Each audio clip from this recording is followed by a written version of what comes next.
నమస్తే, welcome to special interview. ప్రస్తుత కాలంలో చూస్తూ ఉన్న వయసుతో సంబంధం లేకుండా చాలా మందిలో జుట్టు ఊడిపోవడం అనేది ఒక పెద్ద సమస్యగా మారుతోంది. అయితే ప్రస్తుత కాలంలో టెక్నాలజీ చాలా డెవలప్ అవుతోంది. దీనికి సంబంధించి అనేక రకాలైనటువంటి వైద్య సౌకర్యాలు అయితే అందుబాటులో ఉన్నాయి. హెయిర్ ట్రాన్స్ప్లాంటేషన్ అనేది ఇప్పుడు చాలా పెద్ద ఎత్తున విస్తృతంగా కొనసాగుతోంది. దీని ద్వారా కలిగే ప్రయోజనాలు ఏంటి, హెయిర్ ట్రాన్స్ప్లాంటేషన్ చేసుకోవడానికి ముందు కావచ్చు, తర్వాత కావచ్చు, ఎటువంటి జాగ్రత్తలు తీసుకోవాలి, ఎంతవరకు అంటే సామాన్యులు భరించగలిగే స్థాయిలో ఈ హెయిర్ ట్రాన్స్ప్లాంటేషన్ అందుబాటులో ఉంటుందా లేదా, ఇవన్నీ కూడా తెలుసుకునే ప్రయత్నం చేద్దాం. ప్రస్తుతం మనతో పాటు స్టూడియోలో అందుబాటులో ఉన్నారు డాక్టర్ సుధావాణి గారు, డెర్మటాలజిస్ట్. నమస్తే మేడం. నమస్తే.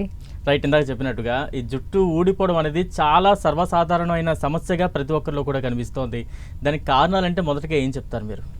ఇప్పుడు జుట్టు ఊడిపోవడం అనేది నిజంగానే మీరు అన్నట్టు చాలా పెద్ద సమస్య. ఇది జుట్టు ఊడిపోవడం అనేది మనకి చిన్నగానే కనిపిస్తుంది, కానీ వాళ్ళకి సైకలాజికల్గా వాళ్ళని అది చాలా ఇంపాక్ట్ చేస్తుంది. ఇంతకుముందు 40s 50sలో బట్టతల అనేది వచ్చేది. ఇప్పుడు ఎర్లీ టీనేజ్లోనే అంటే 20కే స్టార్ట్ అయిపోతుంది. సో వాళ్ళు బై ద టైం కాలేజ్ అయిపోయి జాబ్ చేసే టైంకి జుట్టు ఉండట్లేదు, లేదా మ్యారేజ్ దగ్గరకు వచ్చేసరికి కూడా జుట్టు ఉండట్లేదు. సో అది చాలా వాళ్ళకి చాలా అంటే వాళ్ళ సైకలాజికల్గా ఇంపాక్ట్ ఉంటుంది. తర్వాత వాళ్ళు ఆఫీస్లో వర్క్ చేయాలన్నా కూడా వాళ్ళు చాలా ఇబ్బంది పడిపోతున్నారు అనమాట. అంటే ఒకలాంటి ఇన్ఫీరియారిటీ కాంప్లెక్స్లోకి వెళ్ళిపోతుంది. సో అందుకని జుట్టు అనేది చాలా ఇంపార్టెంట్. ఎందుకంటే అది మన ఫేస్కి కూడా, అంటే ఫేస్ అందంగా కనిపించాలి అన్నా కూడా జుట్టు అనేది అంటే క్రౌన్ లాగా అనమాట, అది చాలా ఇంపార్టెంట్. సో దీనికి కారణాలు ఇప్పుడు రీసెంట్గా ఎందుకు ఎక్కువ అవుతుంది అంటే మేబీ ఒకటి అసలు బట్టతల అనేది అయితే జెనెటిక్ రీజన్స్. మామూలుగా జుట్టు ఊడిపోవడం అంటే స్ట్రెస్ కానీ, లేకపోతే జంక్ ఫుడ్ తినడం వల్ల కానీ, లేదు అంటే వాళ్ళ లైఫ్ స్టైల్ మోడిఫికేషన్స్. ఇప్పుడు అందరూ కూడా జంక్ ఫుడ్ తిని లావ్ అయిపోవడం, దాంతో హార్మోనల్ చేంజెస్, దాంతో హెయిర్ ఫాల్, ఇవన్నీ ఉన్నాయి. మెయిన్గా బట్టతలకి కారణాలు ఏంటి అంటే ఒకటి జెనెటిక్, ఫ్యామిలీలో ఉంటే వస్తుంది. తర్వాత మోస్ట్లీ మదర్ సైడ్, ఇప్పుడు మెటర్నల్ అంకుల్స్ ఉంటారు, వాళ్ళ తాతగారు మేనమామలకు ఉంటే వీళ్ళకి 80% వచ్చే ఛాన్సెస్ ఉంటాయి. అంటే వాళ్ళకి లేవు అంటే వీళ్ళకి 100% రాదు అని కాదు, బట్ మ్యాక్సిమం అనమాట. So main genetic. సో ఇక్కడ ఏమవుతుంది అంటే లోకల్గా స్కాల్ప్ మీద టెస్టోస్టిరాన్ అనే హార్మోన్ ఉంటుంది, దాన్ని ఒక ఎంజైమ్ ఉంటుంది DHTకి కన్వర్ట్ చేస్తుంది, డైహైడ్రోటెస్టోస్టిరాన్ని కన్వర్ట్ చేస్తుంది. సో ఈ ఎంజైమ్ లెవెల్స్ ఏవైతే ఎక్కువ ఉంటాయో దాన్ని బట్టి హెయిర్ అనేది అక్కడ థిక్గా ఉండాల్సిన హెయిర్ చాలా థిన్ అయిపోతుంది, పల్చగా అయిపోయి అక్కడ హెయిర్ అనేది లేకుండా అయిపోతుంది. సో ఇది మెయిన్ రీజన్ బట్టతలకి. ఓకే మేడం, అంటే చాలామంది గుర్తించడం కొంత ఆలస్యం జరుగుతూ ఉంటుంది, కొంత నెగ్లిజెన్స్ వల్ల కావచ్చు, లేదంటే గుర్తించలేకపోవచ్చు. ఎలా గుర్తించాలంటారు? దీనికి ఏమైనా స్టేజెస్ ఉంటాయా? డెఫినెట్గా దీనికి మీరు అన్నట్టు స్టేజెస్ ఉన్నాయి. 8 స్టేజెస్ ఉన్నాయి. హ్యామిల్టన్ నార్వుడ్ క్లాసిఫికేషన్ అని ఉంటుంది. సో స్టేజ్ 1 అంటే మనకి హెయిర్ లైన్ అనేది ఉంటుంది, అది అలాగే ఉంటుంది, లేదా కొంచెం హెయిర్ ఫాల్ ఉంటుంది. స్టేజ్ 2కి వెళ్ళేసరికి కొంచెం వెనక్కి వెళ్తుంది. స్టేజ్ 3 ఈ టెంపరల్ రిసెషన్, ఇట్లా డిఫరెంట్ స్టేజెస్, వెనకాల జుట్టు పోవడం. స్టేజ్ 8 వచ్చేసరికి మొత్తం బట్టతలలాగా వచ్చేస్తూ ఉంటుంది అనమాట. సో ఇది ఎప్పుడు స్టార్ట్ అవుతుంది అనేది కొంతమంది నిజంగానే గమనించరు. ఇప్పుడు వాళ్ళకి హెయిర్ లైన్ బాగానే ఉంటుంది, మొత్తం హెయిర్ అనేది థిన్ అయిపోతూ ఉంటుంది, పల్చగా అయిపోతూ ఉంటుంది. సో దీన్ని గుర్తించడం అనేది కొద్దిమందిలో నిజంగానే వాళ్ళు గమనించుకోరు. కొద్దిమంది ఎర్లీగానే గమనించి ఓకే నాకు హెయిర్ లైన్ వెనక్కి వెళ్ళిపోతుంది అని ట్రీట్మెంట్కి వస్తూ ఉంటారు. నేను చూసే పేషెంట్స్ అయితే ఒక్కొక్కసారి కొంతమంది 20 years కూడా వచ్చేసి హెయిర్ లైన్ వెనక్కి వెళ్ళిపోయింది అని ట్రీట్మెంట్ తీసుకున్న వాళ్ళు కూడా ఉన్నారు. సో ఎందుకు ఎర్లీగా గుర్తించడం అనేది ఇంపార్టెంట్ అంటే ఎర్లీగా గుర్తిస్తే ట్రీట్మెంట్ బెటర్గా మనము రిజల్ట్స్ ఇవ్వచ్చు. Better treatment options, better results. అంటే దానికి ఏమైనా ఈ పర్టికులర్ స్టేజ్లోకి వస్తే, అంటే ఈ పర్టికులర్ స్టేజ్కి వచ్చినప్పుడు వస్తే ఈజీగా ట్రీట్ చేయడానికి ఉండే ఛాన్సెస్ ఏమైనా ఉంటాయంటారు? ఆ పర్టికులర్ స్టేజ్ ఏంటంటారు? అంటే ఇప్పుడు ఫస్ట్ 1, 2, 3 ఉన్నదనుకోండి, అవన్నీ కూడా ఎర్లీ స్టేజెస్. ఇక్కడ మెడికేషన్స్ సరిపోతాయి. అంటే వీళ్ళకి టాపికల్గా మినాక్సిడిల్ లోషన్స్ కానీ, లేకపోతే ఫినాస్ట్రైడ్ ట్యాబ్లెట్స్ కానీ, వీటితో వాళ్ళకి బాగా రెస్పాన్స్ వస్తుంది. ఇప్పుడు స్టేజ్ 4, 5, 6కి వెళ్ళారనుకోండి, అప్పుడు కొంచెం స్లో ఉంటుంది, డిలే ఉంటుంది రిజల్ట్స్ అనేది. సో 4, 5 ఇలా ఉన్నప్పుడు హెయిర్ ట్రాన్స్ప్లాంట్ అనేది జనరల్గా సజెస్ట్ చేస్తూ ఉంటారు. ఇంకా 8 అలా ఉంటే హెయిర్ ట్రాన్స్ప్లాంట్ కూడా కష్టం అన్నమాట. ఓకే మేడం, అంటే ఇప్పుడు ప్రస్తుతం అందరూ చూస్తూ ఉన్నాం, హెయిర్ ట్రాన్స్ప్లాంటేషన్ అనేది బాగా విస్తృతంగా అందరిలో వినిపిస్తుంది. చాలామంది దానికి ట్రీట్మెంట్ కూడా రెడీ అవుతున్న సిచ్యువేషన్.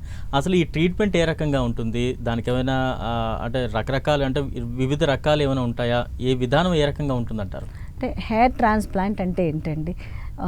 ఒక హెయిర్ని అంటే ఒక హెయిర్ ఫాలికల్ని తీసుకొచ్చి మనం వేరే చోట పెడతామన్నమాట. అంటే రీఅలొకేషన్ చేస్తున్నాం. ఈ బ్యాక్ సైడ్ ఏదైతే హెయిర్ ఉందో ఆ హెయిర్ ఫాలికల్స్ని తీసుకొచ్చి మనం ఫ్రంట్ ఓకే. పెట్టేస్తారనమాట. ఇది ట్రాన్స్ప్లాంట్ చేస్తారు. ఇది హెయిర్ ట్రాన్స్ప్లాంట్. ఇంతకుముందు ఓల్డ్ పద్ధతుల్లో ఏంటంటే ఎఫ్యూటీ అని ఉండేది. అంటే ఒక స్ట్రిప్ తీసేసి ఓకే. అక్కడ సూచర్స్ వేసేసి ఈ ఒక్కొక్క హెయిర్ తీసి ఇక్కడ ముందు భాగంలో ఇంప్లాంట్ చేస్తారు. ఇప్పుడు రీసెంట్గా ఎఫ్యూఈ అనే టెక్నిక్ వచ్చింది. ఇది ఇప్పుడు బాగా పాపులర్ అనమాట. ఈ ఎఫ్యూఈలో ఏంటి అంటే ఒక్కొక్క హెయిర్ ఫాలికల్ తీసి ఒక్కొక్క హెయిర్ ఫాలికల్ మళ్ళీ ఇక్కడ అరేంజ్ చేస్తారు. అది ఎఫ్యూఈ ఎందుకు పాపులర్ అయింది అంటే దీనికి సైడ్ ఎఫెక్ట్స్ తక్కువ, ఓకే. కొంచెం ఈజీ కూడా ఉంటుంది అండ్ డ్యామేజ్ కూడా తక్కువ ఉంటుంది. వెనకాల పెద్ద స్కార్ రాదు. ఇంతకుముందు పెద్ద స్కార్ వచ్చేది. ఓకే. ఆ స్ట్రిప్ తీసి సూచర్ వేసేసరికి బిగ్ స్కార్ వచ్చేది. ఇప్పుడు ఆ స్కార్ అనేది రాదు. సో అందుకని ఇప్పుడు ఎఫ్యూఈ అనేది బాగా పాపులర్ అయిపోయింది. అంటే మేడం ఈ ట్రాన్స్ప్లాంటేషన్ అనేది ఏమైనా పర్టికులర్ ఏజ్ గ్రూప్ వరకు ఉంటుంది, లేదంటే ఆ పర్టికులర్ ఏజ్ గ్రూప్ తర్వాత చేయకపోవడం అలాంటివి ఏమైనా ఉంటాయి మేడం? లేకపోతే ఏజ్ గ్రూప్తో సంబంధం లేకుండా ఎవరికైనా చేయొచ్చు అంటారా? అంటే 22 ఇయర్స్ తర్వాత హెయిర్ ట్రాన్స్ప్లాంట్ అనేది 20 తర్వాత చేయించుకోవచ్చు. తర్వాత 80 అంటే ఇంకా అంత హెయిర్ ట్రాన్స్ప్లాంట్ చెయ్యం కదా. ఓకే. సో 60-65 వరకు అయితే రీజనబుల్ ఉంటుంది. ఎందుకు అంటే హెయిర్ ట్రాన్స్ప్లాంట్ కూడా ఎర్లీగా చేయడం అనేది వీలైనంత వరకు మేము పోస్ట్పోన్ చేస్తూనే ఉంటాము. ఎందుకు అంటే హెయిర్ ట్రాన్స్ప్లాంట్ చేశాక కూడా అది కొన్ని రోజులకు మళ్ళీ డోనార్ డామినెన్స్ అనేది వచ్చి మళ్ళీ ఆ హెయిర్ థిన్ అయిపోయే ఛాన్స్ ఉంది. సపోజ్ ఫర్ ఎగ్జాంపుల్ 30 ఇయర్స్లోనే మీరు వేరే ఏ అదర్ ట్రీట్మెంట్ ట్రై చేయకుండా డైరెక్ట్గా హెయిర్ ట్రాన్స్ప్లాంట్ చేసుకున్నారు. సో 45కి మళ్ళీ హెయిర్ తగ్గిపోతుంది. ఓకే. సో వీలైనంత వరకు మీరు పోస్ట్పోన్ చేసుకొని న్యాచురల్గా హెయిర్ రీగ్రోత్ వచ్చేటట్టు చేసుకొని అప్పుడు హెయిర్ ట్రాన్స్ప్లాంట్కి వెళ్తే బెటర్. ఓకే. అంటే మేడం ట్రీట్మెంట్ అయిన తర్వాత ఎటువంటి జాగ్రత్తలు తీసుకోవాలి? ఎప్పట్లానే హ్యాపీగా ఉండొచ్చా, లేదంటే హెయిర్ ట్రాన్స్ప్లాంటేషన్ తర్వాత ఇంకొంచెం జాగ్రత్తలు ఏమైనా మనం ఫాలో అవ్వాల్సి ఉంటుందా? మరి ముఖ్యంగా ట్రీట్మెంట్ తర్వాత మళ్ళీ కొంతకాలానికి ఏమైనా జుట్టు మళ్ళీ పలచబడిపోవడం, ఊడిపోవడం ఇది సాధారణంగా జరిగే ప్రక్రియగా చూడాలా? అంటే ట్రీట్మెంట్ అయ్యాక జాగ్రత్తలు అంటే పెద్దగా ఏమి ఉండండి. ఒక 3 మంత్స్ వరకు వాళ్ళు కొంచెం జాగ్రత్తగా ఉండాలి. 3 వీక్స్ వరకు కోంబింగ్ కానీ అలా ఏమీ చేసుకోకూడదు. తర్వాత మీరు అన్నట్టు కొంతమందిలో, అందరిలో అలా జరగదు. డోనార్ డామినెన్స్ ఉండి మళ్ళీ హార్మోనల్ చేంజెస్ వచ్చి మళ్ళీ ఆ హెయిర్ పల్చగా అయ్యే ఛాన్సెస్ కూడా ఉంటాయి. జాగ్రత్తలు అంటే పెద్దగా ఏం లేవు. బట్ సైడ్ ఎఫెక్ట్స్ ఏమేమి వస్తాయి అని చూస్తే మనం పోస్ట్ సర్జరీ అప్పుడు కనుక వాళ్ళకి కొంచెం అనెస్థీషియా, అలర్జిక్ రియాక్షన్స్ అలాంటివి రావచ్చు, సిన్కోపియల్ అటాక్స్ రావచ్చు, తర్వాత టాకికార్డియా వస్తుందంట. అంటే హార్ట్ అనేది బాగా ఫాస్ట్గా కొట్టుకోవడము.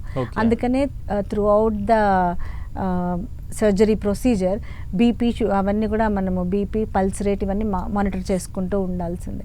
సో ఇలా కొన్ని ఇంట్రా ఆపరేటివ్ ఉంటాయి. అయిపోయినాక కొంతమందికి కొంచెం ఇన్ఫెక్షన్ రావచ్చు, ఎడిమా ఉంటుంది, అక్కడంతా స్వెల్లింగ్ రావచ్చు, నెక్రోసిస్ అంటే బ్లడ్ సర్క్యులేషన్ తగ్గిపోయి ఆ చర్మం అంతా కూడా డెడ్ అవ్వచ్చు.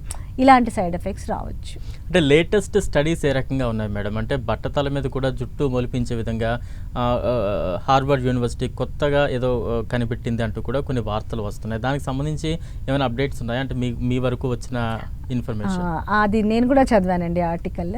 యాక్చువల్గా వాళ్ళు చేసింది అలోపీషియా ఏరియేటాకి. ఓకే. అలోపీషియా ఏరియేటా అంటే ఒక చోట ఒక ప్యాచ్ లాగా హెయిర్ పోతుంది, పేను కొరుకుడు అంటారు. అక్కడ ఏమవుతుంటే ఆ ప్యాచీ హెయిర్ లాస్, రౌండ్గా ఒక కాయిన్ షేప్ లాగా హెయిర్ పోతుంది. అది ఆటో ఇమ్యూన్ డిసీజ్. అంటే బాడీలోనే యాంటీబాడీస్ అగెయిన్స్ట్ ద హెయిర్ ఫాలికల్కి వచ్చి అక్కడ హెయిర్ ఫాలికల్ డ్యామేజ్ అయ్యి హెయిర్ ఊడిపోతుంది. That is auto immune condition. దానికి వీళ్ళు ఏం చేశారంటే ఏ డ్రగ్ అనేది కూడా ఏం చెప్పలేదు. That acts on T cells, అంటే ఆ ఇన్ఫ్లమేషన్ ఏవైతే ఆటో యాంటీబాడీస్ అవి రియాక్షన్ అవుతుందో దాని మీద యాక్ట్ చేస్తుంది అని చెప్పారనమాట. ఓకే. అంటే ఇనీషియల్గా గుర్తిస్తే మెడిసిన్స్తో ఎంతవరకు సాధ్యం అయ్యే అవకాశం ఉందంటారు మీరు చెప్పినట్టుగా? సో డెఫినెట్గా ఇనీషియల్గా కనుక బాల్డ్ హెడ్ని గుర్తించి ఎర్లీగా ట్రీట్మెంట్ స్టార్ట్ చేస్తే డెఫినెట్గా గుడ్ రిజల్ట్స్ వస్తాయి. ఎందుకంటే మనం అట్లీస్ట్ ఉన్న హెయిర్ ఇంకా కొత్త హెయిర్ ఒకవేళ రాకపోయినా ప్రోగ్రెస్ని మనం ప్రివెంట్ చేయొచ్చు. ఓకే. దెర్ ఆర్ టాబ్లెట్స్ ఉన్నాయి, ఓరల్ మినాక్సిల్ టాబ్లెట్స్, ఫినాస్ట్, అంటే ఎవరికి ఏది అవసరమో అనే దాన్ని బట్టే మేము యాజ్ ఎ డర్మటాలజిస్ట్ మేము ప్రిస్క్రైబ్ చేస్తాం. సో ఫస్ట్ హెయిర్ ఫాల్ అంటే they will consult dermatologist only. So మా దగ్గరకే వస్తారు. సో ఎర్లీగా వచ్చినప్పుడు first lotions and then followed by tablets, దాని తర్వాత కొన్ని PRP we are GFC therapies, platelet rich plasma, ఇవి సజెస్ట్ చేస్తూ ఉంటాం. మ్యాక్సిమం చాలామంది హ్యాపీ విత్ దోస్ ట్రీట్మెంట్స్. దాంతో రెస్పాన్స్ లేకపోయినప్పుడు definitely we suggest hair transplant. Okay, అది ఇప్పుడు మీరు చెప్పినట్టుగా ప్లేట్లెట్ రిచ్ ప్లాస్మా అన్నారు, ఆ ట్రీట్మెంట్ ఏ రకంగా ఉంటుందట? ప్లేట్లెట్ రిచ్ ప్లాస్మా అంటే వాళ్ళ ఓన్ బ్లడ్ నుంచి వీ కలెక్ట్ అరౌండ్ 60 ml అలాగా ప్లేట్లెట్స్ సెపరేట్ చేస్తాం. ప్లేట్లెట్స్ సెపరేట్ చేసి ఆ ప్లేట్లెట్స్ స్కాల్ప్లోకి ఇంజెక్ట్ చేస్తాం. సో అది 3 weeks లేదా 4 weeksకి ఒకసారి, డిపెండింగ్ అపాన్ 4 to 8 sittings అట్లా సజెస్ట్ చేస్తాం. దాంట్లోనే జిఎఫ్సి అని ఉంటుంది, గ్రోత్ ఫ్యాక్టర్ కాన్సన్ట్రేట్. ఇది ప్లేట్లెట్ పిఆర్పి కన్నా కూడా కొంచెం అడ్వాన్స్డ్ అనమాట. సో ఇక్కడ బ్లడ్ దీనిలో కిట్స్ ఉంటాయి. So we collect around 20 ml. ఇక్కడికి వచ్చేసరికి బ్లడ్ కలెక్షన్ తక్కువైపోతుంది, అడిషనల్గా గ్రోత్ ఫ్యాక్టర్స్ కూడా ఉంటాయి కాబట్టి బెటర్ రిజల్ట్స్ ఉంటాయి. ఓకే మేడం, అంటే సహజంగా హెయిర్ లాస్ అనగానే ఎక్కువగా అబ్బాయిల్లోనే ఉంటుంది ఈ లక్షణం కావచ్చు, ఈ ప్రాబ్లం కావచ్చు. మహిళల్లో తక్కువగా ఉంటుంది అనుకోవచ్చా, ఎలా చూడాలంటారు? లేదండి, ఆ మహిళల్లో కూడా ఉంది. బట్ వాళ్ళకి ఏంటి అంటే క్రానిక్ టిలోజన్ ఎఫ్లూవియం అంటే సింపుల్ హెయిర్ ఫాల్ అది ఎక్కువ ఉంటుంది. బికాస్ అనీమియా మన ఇండియన్స్లో చాలా ఎక్కువ, వైటమిన్ D3 డెఫిషియన్సీ ఉంది. సో వీటన్నిటి వల్ల హెయిర్ ఫాల్ అనేది ఎక్కువ ఉంటుంది. దాన్నే క్రానిక్ టిలోజన్ ఎఫ్లూవియం అంటాం. సో అది కాకుండా ఇప్పుడు రీసెంట్గా ఎక్కువైంది ఏంటి అంటే ఫీమేల్ ప్యాటర్న్ ఎలోపీషియా. ఈ ఫీమేల్ ప్యాటర్న్ ఎలోపీషియా అనేది ఇప్పుడు మెన్లో బట్టతల ఎలా వస్తుందో దానికి ఆల్మోస్ట్ ఈక్వలెంట్ అని చెప్పొచ్చు విమెన్లో. కాకపోతే విమెన్లో హెయిర్ మొత్తం ఊడిపోదు. ఇప్పుడు ఆ పాపిడి తీస్తాం కదా, పార్టిషన్, అది వైడ్ అయిపోతూ ఉంటుంది. అక్కడ హెయిర్ బాగా పల్చగా థిన్గా అయిపోయి గ్యాప్ కనపడుతూ ఉంటుంది, స్కాల్ప్ అంతా కనపడుతుంది. సో ఇది విమెన్లో ఇలాగా మేనిఫెస్ట్ అవుతుంది. సో ఇది కూడా చాలా ఎక్కువే ఉందండి ఇప్పుడు మనకు మహిళల్లో కూడా ఎక్కువ. సో హెయిర్ ఫాల్ ఇప్పుడు ఎవరిని అడిగినా హెయిర్ ఫాల్ ఉందనే చెప్తారు, కానీ ఎవరు కూడా హెయిర్ ఫాల్ లేదు అని చెప్పేవాళ్ళు చాలా తక్కువ. ఎందుకంటే because of our life style modifications అవ్వచ్చు, ఫుడ్ లేదా స్ట్రెస్, ఇవన్నీ. ఓకే, అంటే ఇది అండ్ ఇంకొకటి కూడా ఈ హెయిర్ ట్రీట్మెంట్స్ కూడా ఎక్కువ తీసుకుంటున్నారు కదా, హెయిర్ స్ట్రైటనింగ్ అని, వాటితో కూడా హెయిర్ ఫాల్ ఉంటుంది, హెయిర్ బ్రేకేజ్ ఉంటుంది, దాంతో కూడా హెయిర్ లాస్ ఉంటుంది. ఓకే మేడం, అంటే మనిషి హెయిర్ బట్టి తనలో ఉన్న లోపాలు ఏంటో కనిపెట్టేయచ్చు. అంటే ఇప్పుడు మీరు చెప్పినట్టు వైటమిన్స్ తక్కువలో ఉండడం కావచ్చు, ఇవన్నీ ఆ హెయిర్ సిచ్యువేషన్ బట్టి మీరు ఆ లోపాలు కనిపెట్టేయచ్చు అంటారా ప్రస్తుత టెక్నాలజీ బట్టి? అంటే విటమిన్ D డెఫిషియన్సీ అవి అన్నీ అంటున్నారా? సో అవి హెయిర్ని పట్టి చెప్పడం అనేది కష్టము. బట్ ఓవరాల్ హెయిర్ ఫాల్ ఉంది అంటే మేము అనీమియా, ఇప్పుడు ఐ ఎగ్జామిన్ చేస్తే మాకు అనీమియా ఉందా లేదా అనేది అర్థమైపోతుంది. సో ఐరన్ డెఫిషియన్సీ, తర్వాత వైటమిన్ D3, ఇవన్నీ, థైరాయిడ్, ఈ 3 చాలా ఇంపార్టెంట్. ఈ 3 we will investigate definitely.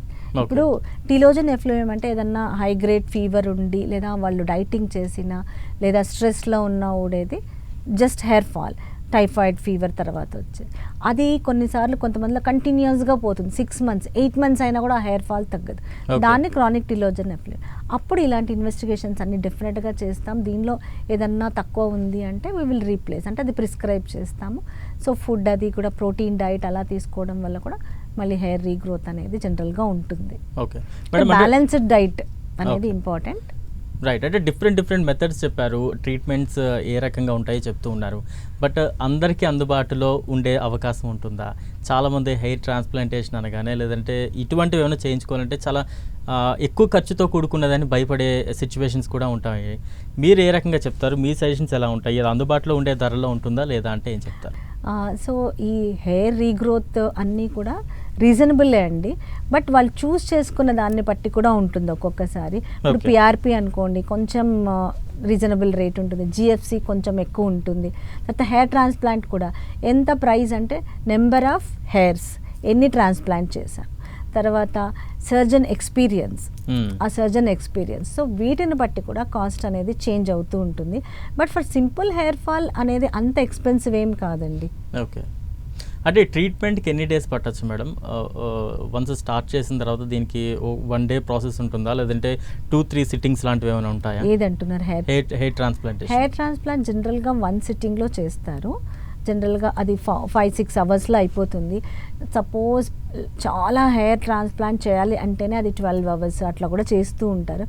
But ఒక్కొక్కసారి ఏమవుతుంది అంటే 2-3 sittings అంటే 2-3 sessions చేసుకోవడం కూడా గుడ్. షార్ట్ పీరియడ్లో సైడ్ ఎఫెక్ట్స్ కూడా ఉండదు, ఏంటంటే ఎక్కువ అనెస్థీషియా ఇవ్వాల్సిన అవసరం ఉండదు. అలా 2 times కూడా ప్లాన్ చేసుకోవచ్చు. But that depends upon how many hairs we are going to transplant. Okay.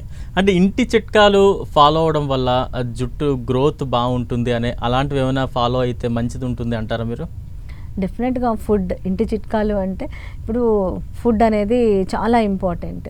So protein diet, different kinds of dal అవన్నీ ఇంపార్టెంట్. తర్వాత వైటమిన్ డి రిచ్ ఫుడ్స్ తీసుకోవాలి, హిమోగ్లోబిన్ ఎక్కువ ఉండేవి, green leafy vegetables. So first diet నుంచి start చేస్తే better అని నేను అనుకుంటాను. సహజంగా అంటే మీ దగ్గరికి చాలామంది పేషెంట్స్ వస్తూ ఉంటారు. మీరు చాలామందిని స్టడీ చేసే ఉంటారు. అనేక కేస్ స్టడీస్ చూసి ఉంటారు. మెయిన్ రీజన్స్ అంటే ఏంటి గుర్తించుంటారు మీరు? అంటే ఇంతలా హెయిర్ ఫాల్కి మెయిన్ రీజన్ అంటే ఏం చెప్తారు మీరు? మెయిన్ రీజన్ అంటే ఒకటి జంక్ ఫుడ్, ఇంకొకటి స్ట్రెస్. నేను అనుకోవడం మెయిన్ రీజన్ ఎక్కువ స్ట్రెస్, పీసీఓఎస్ ఉంటుంది. ఓకే. సో ఈ పీసీఓఎస్ వల్ల కూడా హెయిర్ ఫాల్ ఎక్కువ ఉంటుంది. దానికన్నా హార్మోనల్ చేంజెస్ కూడా, ఇప్పుడు థైరాయిడ్ చాలా కామన్ అయిపోయింది. ఎనీ థైరాయిడ్ ప్రాబ్లం ఉందంటే డెఫినెట్గా వాళ్ళకి హెయిర్ ఫాల్ అనేది ఉంటుంది.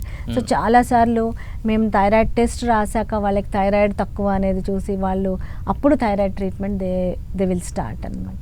సో అట్లా లైఫ్ స్టైల్ మోడిఫికేషన్స్, తర్వాత హెయిర్ కేర్ కూడా సరిగా లేదు. అంటే ఏవంటే అవి అప్లై చేసేస్తూ ఉంటారు, లోషన్స్, హెయిర్ స్ప్రేస్. సో దాంతో కూడా హెయిర్ డ్యామేజ్ అయిపోతూ ఉంటుంది. అంటే చాలా మందిలో కొన్ని అపోహలు ఉన్నాయి మేడం. హెల్మెట్ పెట్టుకోవడం వల్ల కూడా జుట్టు తొందరగా ఊడిపోతుంది అనేది, అందులో ఎంతవరకు వాస్తవం ఉందంటారు మీరు? అది హెల్మెట్ వల్ల ఎంతవరకు ఉన్నది అనేది నేను కూడా చెప్పలేనండి. బట్ హెల్మెట్ పెట్టుకోవడం వల్ల వాళ్ళు చాలాసేపు ట్రావెల్ చేయడం వల్ల స్వెట్ వచ్చేస్తుంది.